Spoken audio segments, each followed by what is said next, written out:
Wow, they even give me a countdown timer. No pressure. All right. So thank you, Tech Toronto, for having me out here again. I really, first off, for those that haven't been to this before, there's a little startup bit that goes on later on where people pitch their companies. Make sure you try to participate in that. As a result of that, we actually ended up using a product that we saw presented here, and we've used it extensively through our companies. So pitch, because it actually works. All right, so tonight's presentation I'm giving you is around one particular lesson I like, which I call the enterprise is a starship, not an excuse for lazy design. So we'll get started here. So my name is Mike. I'm the founder of Agreement Express. We build onboarding automation software, which is big enterprise software for banks, insurance companies, wealth management firms around the world. We have clients, which I will not name Canadian banks. We have Canadian banks that are clients. We have companies like Visa that are clients of ours. We work around the world. We have offices in Vancouver, Toronto, Boston, Atlanta, and London. Did I miss anybody? I got it all? All right, thumbs up from the team.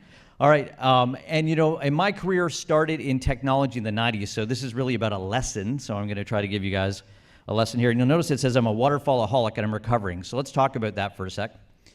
So, in my mind, you know, one of the lessons, I made tons of mistakes growing up in the technology world in the 90s. You know, the first company I built, we went up to about $30 million in revenue, had a few hundred people. We sold it successfully, great business. You know, we've been growing our businesses throughout, and then, you know, Agreement Express has also been a very successful firm so far, so things are going really well. But I've made a lot of mistakes along the way, so hopefully this is one that you guys don't make. So, like I said, technology has lived for a long time in two worlds, and now I don't mean these two worlds. I mean these two worlds, which is consumer and enterprise. So how many people here sell their products or make products that are for large enterprises? How many people here work for big enterprises? All right, fantastic. So I love the enterprise world, but the problem I have with the enterprise world is when we look at statements like this, that made by Elon Musk here, that the first humans will arrive on Mars in 2025. And then we look at statements like this. By 2025, banks will be able to switch their systems in the same day. My quote, by the way, feel free to tweet that out. Only one of those is believable. And unfortunately, it's not mine. And that's, you know, and that's not as a result of it just being Elon. Yes, of course it's Elon, I'm not Elon. It's not just as a result of it being, you know, from Elon. It's a result of the fact that if you think about what we've been doing in technology, how many people use an agile development methodology? Put up your hand if you use agile development methodology. There should be lots more hands, but okay. Agile development methodology, not a new concept. But when it comes to the world of enterprise technology, the vast majority of the processes that we use to implement enterprise technology are actually still waterfall. It's really frightening. In fact, if you were to go in and you were going to work with a bank here in Canada or anywhere around the world, the very first thing they're going to ask you for is your entire waterfall rollout chart. And my experience in this is that this, for all the same reasons that waterfall development doesn't work, waterfall implementation doesn't work. And the problem is, this isn't our client's fault. This isn't the fault of the organizations buying our technology. This is our fault as technology designers. We take a lazy design approach and we end up designing technology that requires a waterfall implementation methodology. And this is something that is incredibly important for us to change. And I believe that this change is actually underway. I believe that we are entering an incredible period of enterprise renaissance. So we've seen this, you know, when we've been watching sort of prosumer or consumer products moving towards the enterprise. When we've seen Skype go to Skype for Business, Google become G Suite, we've seen Dropbox being used by people, now being used by enterprises, and Hootsuite and Slack and Insight Squared, and some amazing companies that are doing this. But now we're starting to see it on a more challenging scale. At Agreement Express, we're trying to get banks and organizations live in under 2 weeks, which is still 2 weeks too long, in my opinion, which should be the same day. I've given myself to 2025, though, so I'm in good shape there. But it's getting way more complicated. And if you think of the transformation that's happened just in system procurement, in the ability to just light up more infrastructure thanks to AWS, what IBM is trying to do with Watson, what Square has done in payments, an incredible innovation. We work with some of the largest payment companies in the world, And to light up those companies from a payments perspective, it takes weeks to get them on board. Square's doing it in the same day, sometimes within an hour.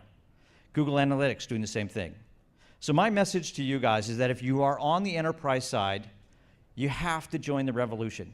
If we don't all focus on trying to make enterprise software work right out of the box, to allow big organizations to switch their systems in the same day, organizations like RBC should be talking about days, not years, which is what they talk about today. If we don't get to that point that we can allow these organizations to make this transition, we're holding the technology world back. So it's really critical for those of you that are new out there and you're getting your businesses going and your startups are rolling. One of the most important things that you can do is join the revolution and make sure that you're trying to get these to be as fast and as agile as possible for organizations to implement, not just for you to build. All right, thank you very much.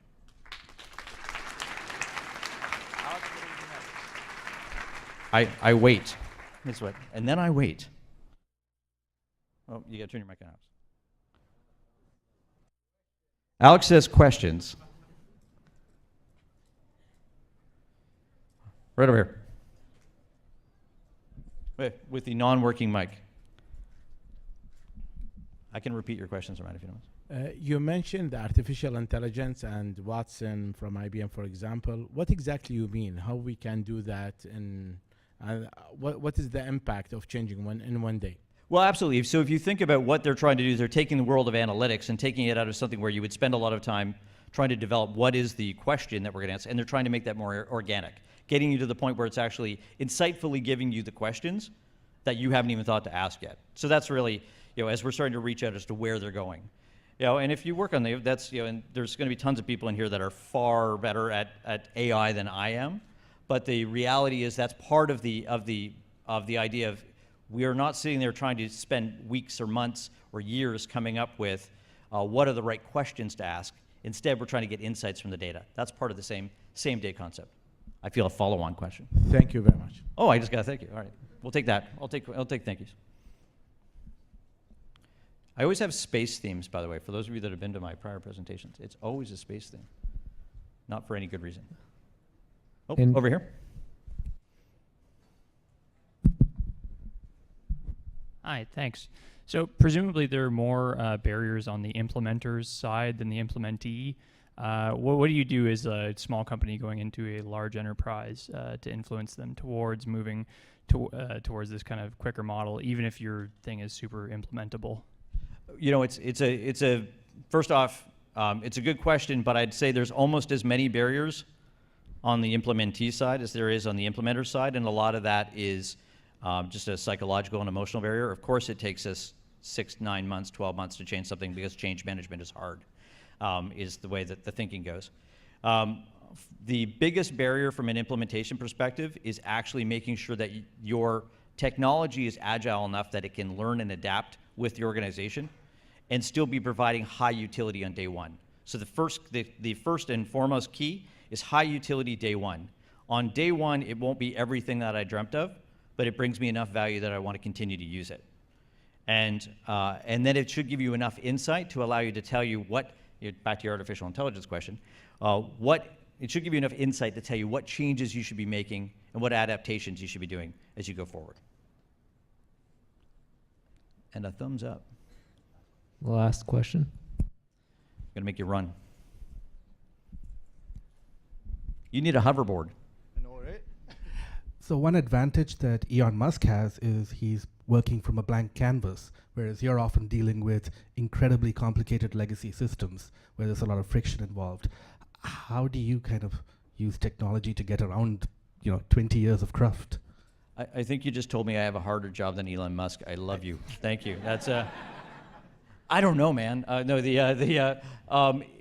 it is, a lot of it is actually getting out to being able to talk to the financial services, to the incumbents, right? We're not dealing with organizations that started yesterday. In fact, many of them started over 100 years ago.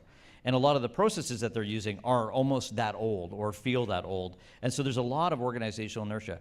So what we have to do is that we have to make sure that we're back down to the whole, how much value can you deliver? Part of the problem that organizations make is that we try to do, it's gonna sound weird, to go big or to go To make a small change, you actually have to start big. If you start off with something that's way too small in its nature, you're actually creating an inconvenience.